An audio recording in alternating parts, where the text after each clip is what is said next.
ملائكته يصلون على النبي يا أيها الذين آمنوا صلوا عليه وسلموا تسليما اللهم صل على محمد وعلى آل محمد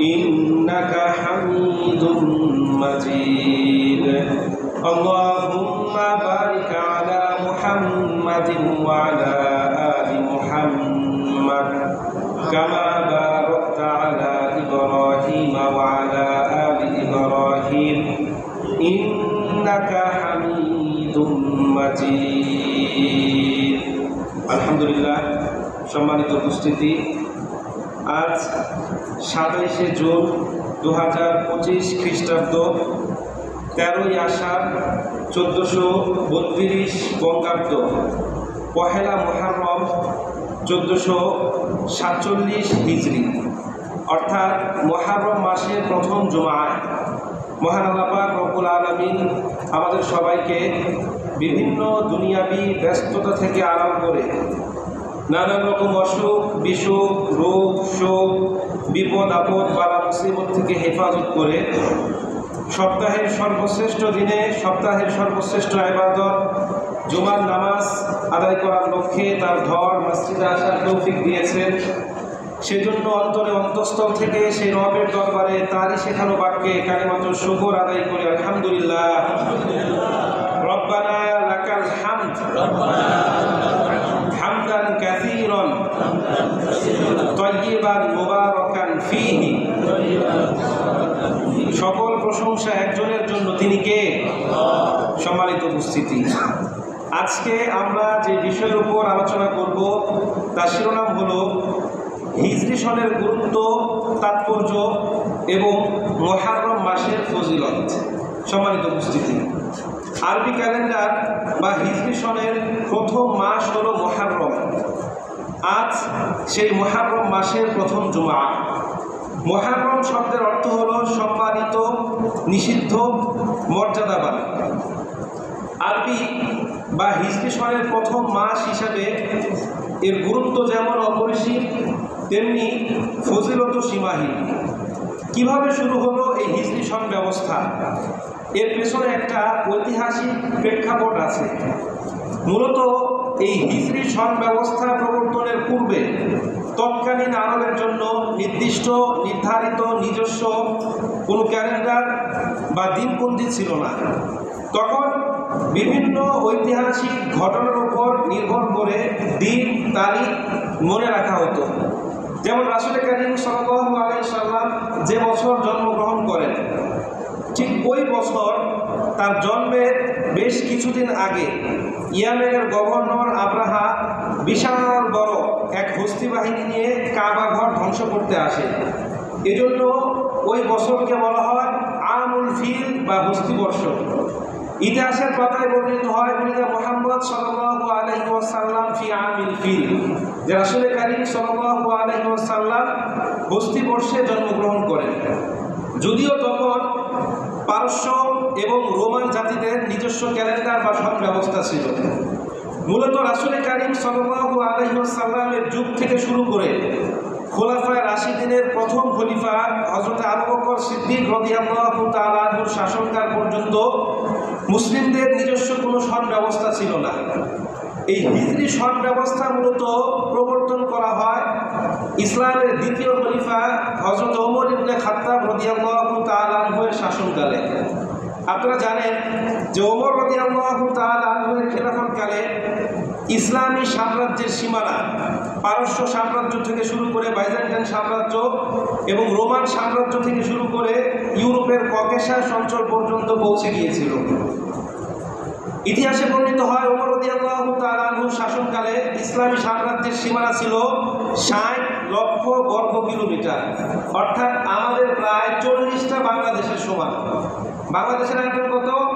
1,47,570 বর্গ কিলোমিটার। তো আমরা যদি 1.5 লক্ষ বর্গ কিলোমিটার ধরি, 60কে 1.5 লক্ষ দিয়ে ভাগ দিলে কত হয়? 40। তো ওমর রাদিয়াল্লাহু তাআলা আনহুর শাসনকালে ইরাক এবং তার আশেপাশের কোনো একটা অঞ্চলের গভর্নর ছিলেন বিখ্যাত সাহাবী মুসা আশআরী রাদিয়াল্লাহু তাআলা আনহু। তিনি আমিরুল মুমিনিনকে উদ্দেশ্য করে একটা চিঠি লিখলেন, ইয়া আমিরুল মুমিনিন, আপনি প্রশাসনিক ফরমানগুলো লিখে আমাদের কাছে যে বার্তা প্রেরণ করেন, এগুলোর মধ্যে দিন, তারিখ, সন না থাকা আমরা নানান রকম সমস্যার সম্মুখীন হচ্ছি। অর্থাৎ প্রশাসনিক কাজে বিভিন্ন রকম জটিলতা দেখা দিচ্ছে, যেমন খারাজ, জিজিয়া, ভূমিকর, বিভিন্ন রকম কর আদায়ে আমরা সমস্যার সম্মুখীন হচ্ছি। এই যে বিশাল বড় এই সাম্রাজ্য, এই সাম্রাজ্যের রাজধানী ছিল কোথায়? মদিনা। তখন কিন্তু আমাদের বর্তমান যুগের মতো যোগাযোগ ব্যবস্থা এতটা উন্নত ছিল না, অর্থাৎ এরোপ্লেন, কম্পিউটার, আইসিটি, ইন্টারনেট যা বলেন এগুলো কোনো কিছুই কি ছিল না। তো তখন এই মদিনা থেকে বিভিন্ন জায়গায় যেতে 3 দিন, 5 দিন, 1 সপ্তাহ, 2 মাস, 3 মাস পর্যন্ত লেগে যেত। তো স্বাভাবিকভাবে আজকের একটা চিঠি যদি 3 মাস পর পৌঁছায় তাহলে তো সমস্যা হওয়ারই কথা, ঠিক কিনা? তো ওমর রাদিয়াল্লাহু তাআলা আনহু উক্ত সমস্যা সমাধানের জন্য তিনি সাহাবা কেরামদেরকে নিয়ে একটা সভা ডাকলেন। আপনারা জানেন যে ওমর রাদিয়াল্লাহু তাআলা আনহুর শাসন ব্যবস্থা ছিল শূরা ভিত্তিক। তিনি যা কিছুই করতেন জনগণের সঙ্গে পরামর্শ করে করতেন। আচ্ছা, এই যে আজকে আমরা বাহিরের মাইকটা দিয়েছি, এটা এখন থেকে নিয়মিত চলবে। আমাদের আশেপাশে যে মা বোনেরা আছে তারাও যেন এই কথাগুলো শুনে এগুলোর উপর আমল করতে পারে, এই জন্য এলাকাবাসী তাদের পরামর্শে কমিটির পক্ষ থেকে এই সিদ্ধান্তটা নেওয়া হয়েছে। তো বলছিলাম, ওমর রাদিয়াল্লাহু তাআলা আনহু সব কিছু করতেন পরামর্শ ভিত্তিক। মজলিসে আম এবং মজলিসে খাস নামে তার দুইটা কি ছিল? পরামর্শ সভা ছিল। আজকে পশ্চিমারা বলছে যে ইসলাম নাকি গণতন্ত্রে বিশ্বাসী না। আসলে ইসলামী গণতন্ত্রে বিশ্বাসী। ইসলামী গণতন্ত্রে বিশ্বাসী। অনেক গবেষক ঐতিহাসিক বলছেন যে প্রকৃতপক্ষে গণতন্ত্র বলতে যা বোঝায় তার বাস্তব রূপ দান করেছিলেন হযরত ওমর ইবনে খাত্তাব রাদিয়াল্লাহু তাআলা আনহু। সুইডেনের international institute for democracy and electoral অ্যাসিস্ট্যান্সের একজন পর্যবেক্ষক বলছেন যে বর্তমানে গণতন্ত্রের নামে গোটা বিশ্বে সংখ্যালঘুদের শাসন চলছে। গণতন্ত্রের নামে কি চলছে? সংখ্যালঘুদের শাসন। তো এটা যখন বললাম তখন ভাবলাম মনে হয় তারা এমনিতে লিখেছে। পরে মনে মনে ভাবলাম যে না, এটা নিয়ে একটু চিন্তা করে দেখি। ভেবে দেখলাম যে না, আসলেই তারা যেটা বলেছে সেটা সত্য বলেছে। দেখেন, আমাদের মসজিদে যদি এখন 300 জন মানুষ থাকে, এই 300 জনকে যদি আমরা 10 জন ভোটার বানিয়ে 30টা আসন বানিয়ে ভাগ করি, তাহলে কয়টা আসন হলো? 30টা, ঠিক কিনা? ভোটার কয়জন? 10 জন। ভোটার কয়জন? এক আসনে ভোটার কয়জন? 10 জন। এখন ধরেন 1 নম্বর আসনে প্রার্থী দাঁড়ালো 3 জন। কয়জন? 3 জন। তো তাদের মধ্যে 2 জন প্রার্থী 3টা 6টা ভোট পেলেন, আরেকজন প্রার্থী পেলেন 4টা ভোট। এখন আমাদের বাংলাদেশের পলিটিক্যাল রুল অনুযায়ী আমাদের বাংলাদেশের গণতন্ত্র হচ্ছে ওয়েস্ট মিনিস্টার পদ্ধতি। এই নিয়ম অনুযায়ী যে ব্যক্তি বেশি ভোট পাবে ওই ব্যক্তি ওই আসনের নেতা হবে, ঠিক কিনা? আপনারা বুঝতে পেরেছেন তো? এখন 10টা ভোটের মধ্যে ওই ব্যক্তি 4টা ভোট পেয়ে নেতা হলো, তার বিপক্ষে ভোট পড়লো কয়টা? 6টা। তো 30টা আসনে যদি এইরকম হয় যে 4টা করে ভোট পেয়ে সে 30টা আসন পেয়ে সংসদের সংখ্যাগরিষ্ঠতা অর্জন করলো, তাহলে 30কে 4 দিয়ে গুণ করলে কত হয়? 120। আর তার বিপক্ষে ভোট পড়লো কয়টা? 180টা। তাহলে এটা কি সংখ্যাগরিষ্ঠ মতামতের উপর ভিত্তি করে সরকার গঠিত না সংখ্যালঘুদের? বুঝেন না আপনারা আমার কথা? 300 ভোটের মধ্যে ওই ব্যক্তি বলে 120 ভোট, আর তার বিপক্ষে ভোট গেল কয়টা? 180টা। তাহলে তারা কি ভুল বলেছে না সঠিক বলেছে? জনগণের প্রকৃত মতামত গ্রহণযোগ্য করতে হলে, অর্থাৎ প্রকৃতপক্ষে জনগণের সরকার গঠন করতে চাইলে তুরস্কে যে পদ্ধতিতে নির্বাচন হয়, যেটাকে বলা হয় পিয়ার পদ্ধতি বা প্রপোর্শনের রেট, বাংলাতে বলা হয় আনুপাতিক হার, এই পদ্ধতিতে যদি ভোট হয় তাহলে একটা রাষ্ট্রের প্রত্যেকটা নাগরিক যে ভোট দিবে তার ভোটগুলো কাউন্ট হবে। ধরেন আমি একটা প্রতীক নিয়ে নির্বাচন করলাম, সারা বাংলাদেশের মানুষ চাইলে আমাকে ভোট দিতে পারবে। আমি যত শতাংশ ভোট পাবো এটার উপর ভিত্তি করে কি হবে? সংসদে আমার আসন নির্ধারিত হবে। এতে করে কি হবে? নতুন করে দেশের কোনো স্বৈরাচার জন্ম নিতে পারবে না। কিন্তু আমাদের দেশের বড় বড় রাজনৈতিক দলগুলো এগুলো চায় না। যাই হোক, বলছিলাম যে গণতন্ত্রের প্রকৃত রূপ দিয়েছিল কে? হযরত ওমর রাদিয়াল্লাহু তাআলা আনহু তিনি যখন সভা ডাকলেন উক্ত সমস্যা সমাধানের জন্য, তখন কেউ বললেন রোমান পঞ্জিকা ব্যবহারের জন্য, কেউ বললেন পারস্য পঞ্জিকা। তিনি বললেন না, আমরা যেহেতু মুসলিম আমাদের নিজস্ব একটা সন ব্যবস্থা থাকা দরকার। তখন কেউ কেউ বললেন রাসূলের জন্মসালকে কেন্দ্র করে একটা সন ব্যবস্থা তৈরি করতে। আবার কেউ বললেন যে না, রাসূলের মৃত্যু সাল থেকে। কেউ বললেন রাসূলের নবুয়ত লাভ থেকে। তখন তাদের মধ্যে হযরত আলী রাদিয়াল্লাহু তাআলা আনহু বলে উঠলেন যে আমরা যদি রাসূলের হিজরত থেকে সন ব্যবস্থা গণনা করি তাহলে কেমন হয়। সবাই এই মতটা সমর্থন করলেন এবং ওমর রাদিয়াল্লাহু তাআলা আনহু বললেন যে হ্যাঁ, মূলত হিজরতের মাধ্যমেই হক ও বাতিলের মধ্যে পার্থক্যের সূচনা শুরু হয়েছে, এই জন্য হিজরত থেকেই আমরা সন ব্যবস্থা গণনা করব। এই গেল এক নম্বর সমস্যার সমাধান। এবার আসলো দ্বিতীয় সমস্যা, যে আমরা তো হিজরি সন থেকে সন ব্যবস্থা গণনা করব, তো এই যে আমাদের সন ব্যবস্থা এটার প্রথম মাস কোনটা হবে। তখন কেউ বলল যে হিজরতকে কেন্দ্র করে যেহেতু আমরা সন ব্যবস্থা তৈরি করছি, তো রাসূল কারীম সাল্লাল্লাহু আলাইহি সাল্লাম তো রবিউল আউয়াল মাসে হিজরত করেছিল, এই মাসকে আমরা প্রথম মাস ধরি। কেউ কেউ বললো রমজান মাসকে প্রথম মাস ধরলে কেমন হয়, কারণ এটা হচ্ছে রহমত, বরকত, মাগফিরাত, নাজাতের মাস, এই মাসে নাজিল হয়েছে কোরআন। আবার কেউ কেউ বললো যে না, জিলহজ মাসকে প্রথম মাস ধরলে কেমন হয়, এই মাসে কুরবানির ঈদ, হজ। তখন সবাই সর্বসম্মতিক্রমে একটা সিদ্ধান্ত উপনীত হলো যে আল্লাহর পক্ষ থেকে তার বান্দাদের উপর আদেশকৃত যে কয়টা ইবাদত এবং আনুষ্ঠানিকতা আছে তা সরাসরি শেষ হয় জিলহজ মাসে, অর্থাৎ রমজান মাসে রোজা, শাওয়াল মাসে ঈদুল ফিতর, জিলহজ মাসে কুরবানি এবং ঈদুল আজহা, হজ। এগুলো করার পর মানুষ তাদের দেশে ফিরে আসে মুহররম মাসে। এই জন্য মুহররম মাসকে আমরা প্রথম মাস ধরি। তাছাড়া মুহররম মাস হচ্ছে সম্মানিত 4টা মাসের মধ্যে অন্যতম একটা মাস। তখন সবাই এটা মেনে নিলেন। এই যে হিজরি সন, যেটাকে রাসূল কারীম সাল্লাল্লাহু আলাইহি সাল্লামের হিজরতকে কেন্দ্র করে তৈরি করা হয়েছে, এই হিজরত কিন্তু ইসলামের ইতিহাসে একটা যুগান্তকারী ঘটনা। রাসূল কারীম সাল্লাল্লাহু আলাইহি সাল্লামের হিজরতের ফলে মক্কার উপেক্ষিত ইসলাম মদিনায় একটি বিজয়ী, গ্রহণযোগ্য ও শক্তিশালী আদর্শ হিসাবে প্রতিষ্ঠিত হয়। সর্বোপরি রাসূল কারীম সাল্লাল্লাহু আলাইহি সাল্লাম হিজরতের পূর্বে তিনি মক্কায় শুধুমাত্র একজন ধর্মপ্রচারক হিসাবে পরিচিত ছিলেন। মক্কা থেকে মদিনায় আসার পর শ্রেষ্ঠ রাষ্ট্রনায়ক, সুদক্ষ সেনাপতি এবং আদর্শ সমাজ সংস্কারক হিসাবে ভূষিত হলেন এবং তখন থেকে তিনিও রাষ্ট্রীয়ভাবে ইসলামের প্রচার প্রসার শুরু করলেন। তো প্রত্যেকটা সন ব্যবস্থায় কোনো না কোনো গুরুত্বপূর্ণ উদ্দেশ্য সামনে রেখে তৈরি করা হয়েছে।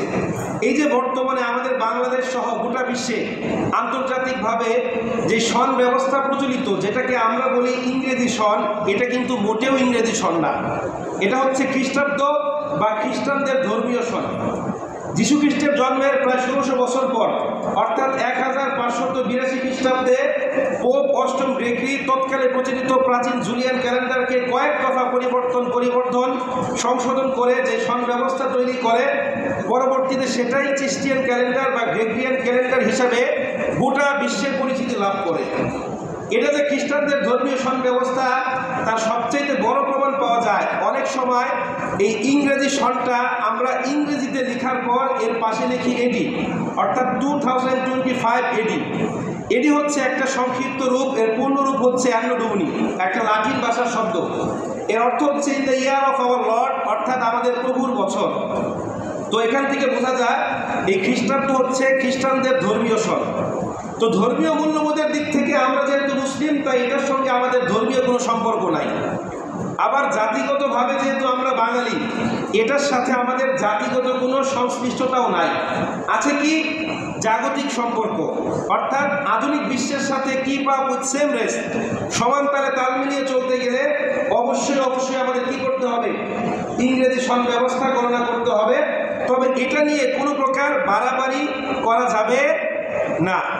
মুহররম মাস থেকে হিজরি সন ব্যবস্থা শুরু হয়, এরপর আপনার জিলহজে গিয়ে শেষ হয়। এই যে হিজরি সনের 12টা মাস, এই 12টা মাস মূলত পরিচালিত হয় চন্দ্রের উপর ভিত্তি করে। এই জন্য এটার সাথে আমাদের অনেক ইবাদত উৎসব, যেমন রোজা, ঈদ, হজ, কুরবানি সরাসরি জড়িত, যার ফলে এই হিজরি সনের হিসেব রাখা আমাদের জন্য ফরজে কেফায়া। ফরজে কেফায়া মানে বুঝেন তো, কোনো একটা দেশের কিছু সংখ্যক মানুষ যদি এটা গণনা করে তাহলে সবার পক্ষ থেকে আদায় হয়ে যায়। যেমন জানাজার নামাজ, এই এলাকায় যদি কেউ মারা যায়, আমরা কয়েকজন মিলে যদি তার জানাজার নামাজ আদায় করি, সবার পক্ষ থেকে আদায় হয়ে যাবে। যদি কেউই তার জানাজার নামাজ আদায় না করে, তাহলে এলাকার সবাই কি হবে? গুনাহগার হবে। তো আলহামদুলিল্লাহ, আমাদের দেশে রাষ্ট্রীয়ভাবে সরকারিভাবে ইসলামিক ফাউন্ডেশন নামক একটা প্রতিষ্ঠান আছে, যেখানে একটা চাঁদ দেখা কমিটি আছে। তারা অত্যন্ত গুরুত্ব এবং দক্ষতার সাথে প্রত্যেক বছর এই দায়িত্ব পালন করে আসছে, যার ফলে আমাদের সবার পক্ষ থেকে আদায় হয়ে যাচ্ছে। কিন্তু অত্যন্ত দুঃখজনক হলেও সত্য, আজকে বাংলাদেশের ম্যাক্সিমাম পার্সন ইংরেজি সন ব্যবস্থা গণনা করলেও, কিছু কিছু মানুষ বাংলা সন ব্যবস্থা গণনা করলেও বাংলাদেশের অধিকাংশ মানুষ এই হিজরি সন ব্যবস্থা গণনা করে না। আপনারা শুনলে অবাক হবেন যে বর্তমানে বাংলাদেশের 60 থেকে 70% মানুষ বাংলা সন ব্যবস্থা পর্যন্ত গণনা করে না।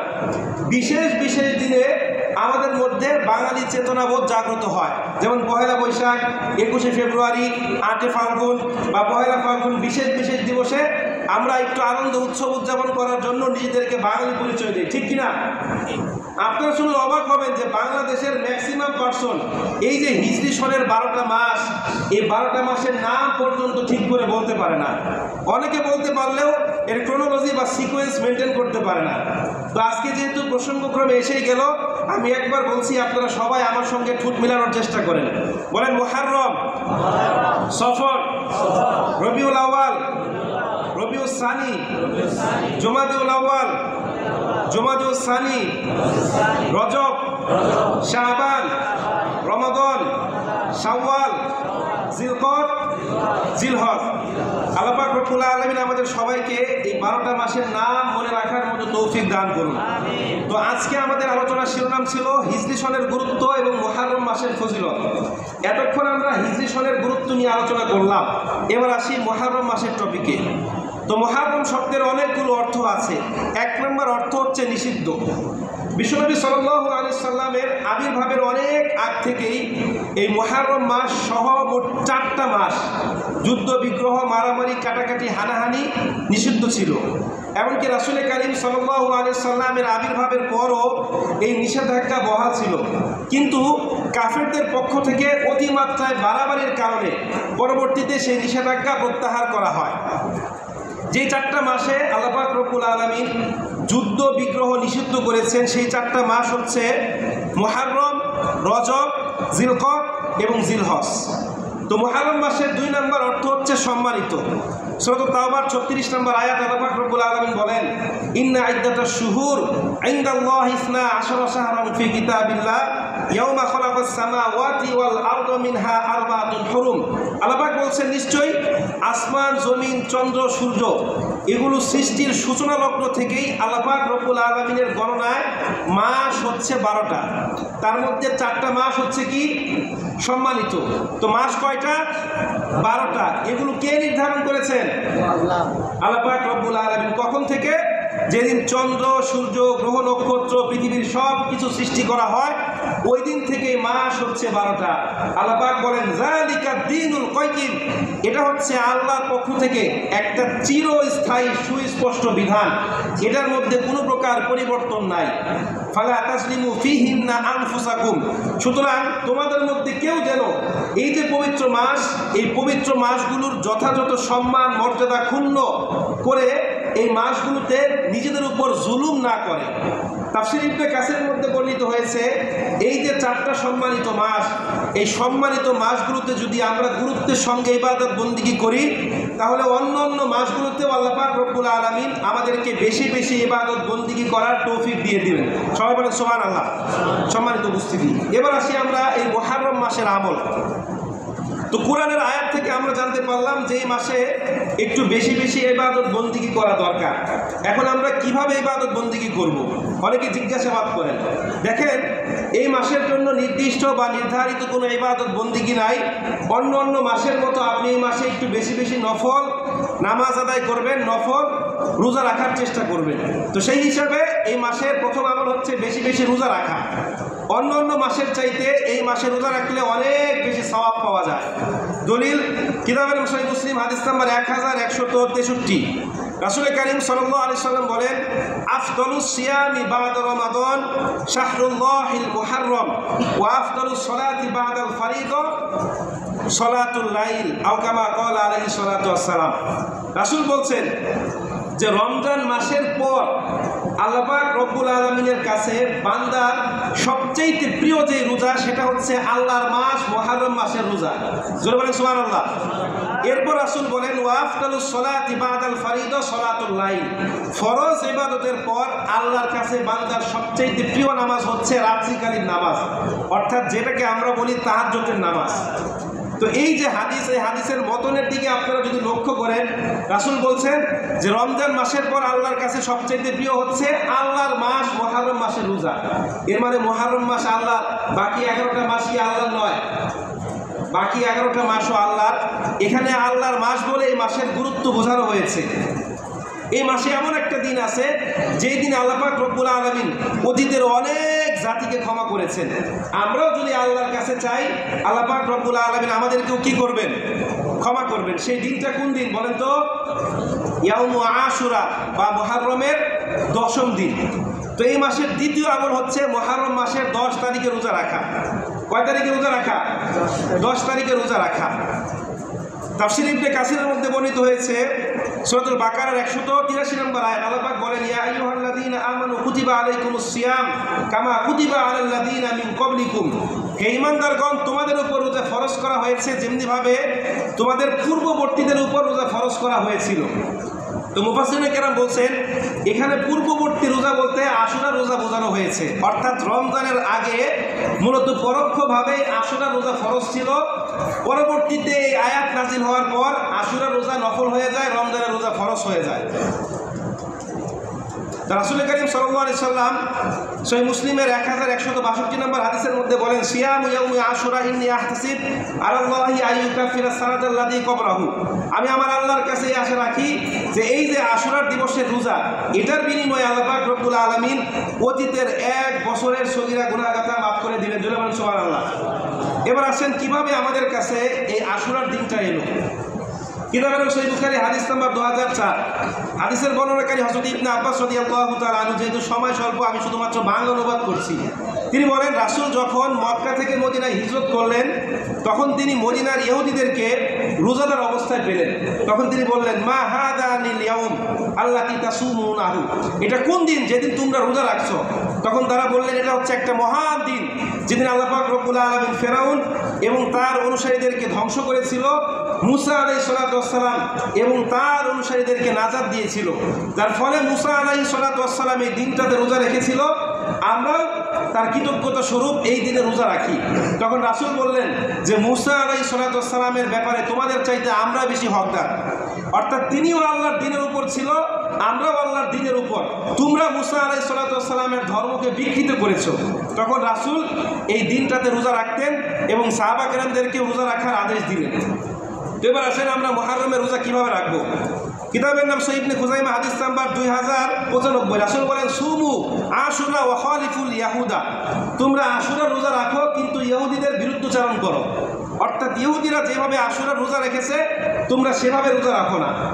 হয় তার আগের দিনের সঙ্গে একটা মিলিয়ে 2টা রোজা রাখো, অথবা তার পরের দিনের সঙ্গে একটা মিলিয়ে 2টা রোজা রাখো, অর্থাৎ হয় 9-10 অথবা 10-11। এখন আবার কেউ এটা জিজ্ঞাসাবাদ করেন না, হুজুর মুহররমের 10 তারিখ ইংরেজি মাসের কত তারিখে, কিবার পরে? তাহলে আজকের পুরো আলোচনায় কি হবে? ব্যর্থ হবে। সম্মানিত উপস্থিতি, তো এই যে আশুরার দিবস, এটার সঙ্গে কিন্তু কারবালার ঘটনার কোনো সংশ্লিষ্টতা নাই। এটার সঙ্গে কারবালার দিবসের কোনো কি নাই, সংশ্লিষ্টতা নাই। কারণ কারবালার ঘটনার হাজার হাজার বছর আগ থেকেই এই দিনটা সম্মানিত। আর কারবালার ঘটনা সংঘটিত হয়েছে 61 হিজরিতে, অর্থাৎ রাসূল করিম সাল্লাল্লাহু আলাইহি সাল্লামের ওফাতের প্রায় 50 বছর পর। যদিও কাকতালীয়ভাবে এই কারবালার ঘটনাও 10 মুহররম সংঘটিত হয়েছিল। ইনশাআল্লাহ আগামী জুমায় আমরা কারবালার নিরপেক্ষ ইতিহাস আপনাদের সামনে উপস্থাপন করব। তো ইসলামী পঞ্জিকা অনুসারে আমরা নতুন একটা বছর শুরু করতে যাচ্ছি।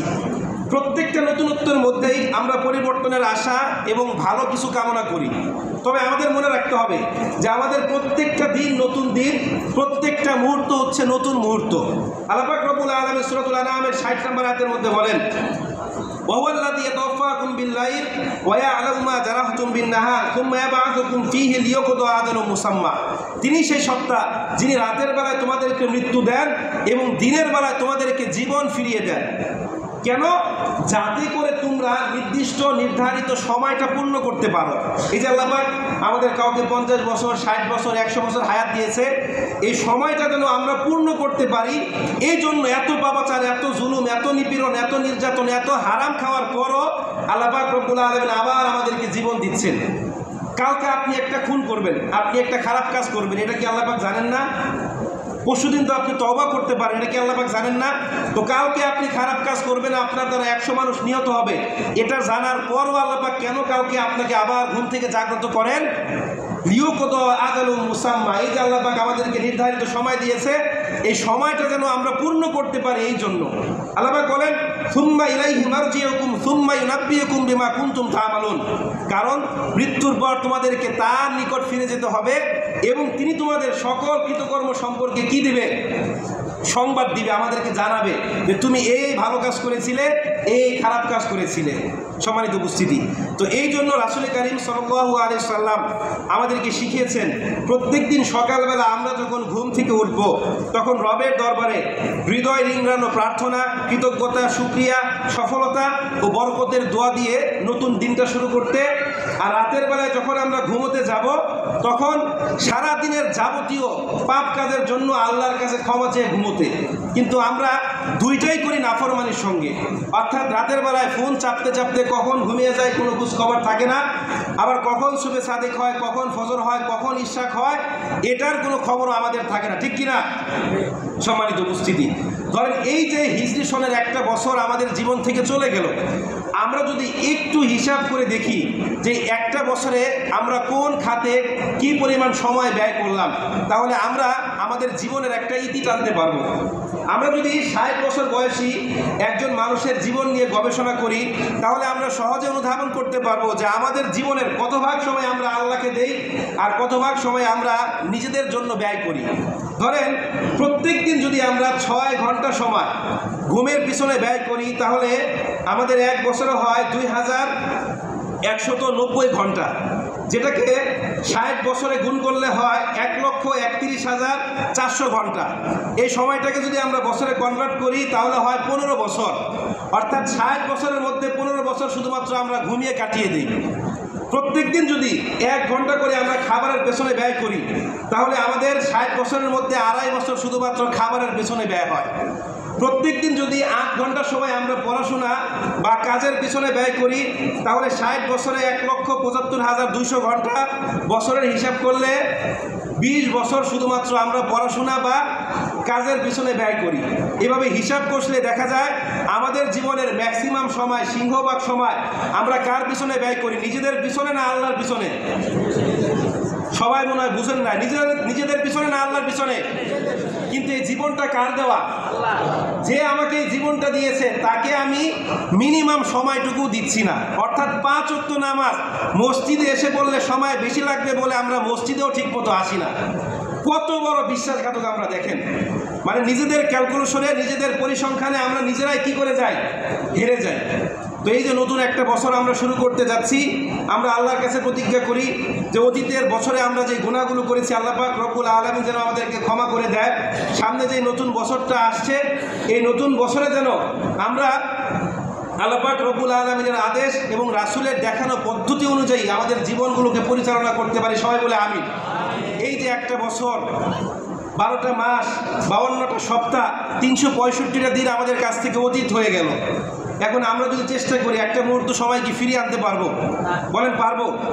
এই জন্য সর্বদাই সময়কে যথাযথভাবে ব্যবহার করতে হবে। বলা হয় ইফ টাইম হ্যাজ ওয়ান্স গান ইট ইজ গান ফর এভার। যে সময় একবার চলে যায় সেটা চিরদিনের জন্য চলে যায়। এই সময়কে কখনোই আর ফিরিয়ে আনা সম্ভব নয়। তো আল্লাহ পাক রব্বুল আলামিন আমাদের সবাইকে দিনের সহি বুঝ দান করুন। সবাই বলে আমিন।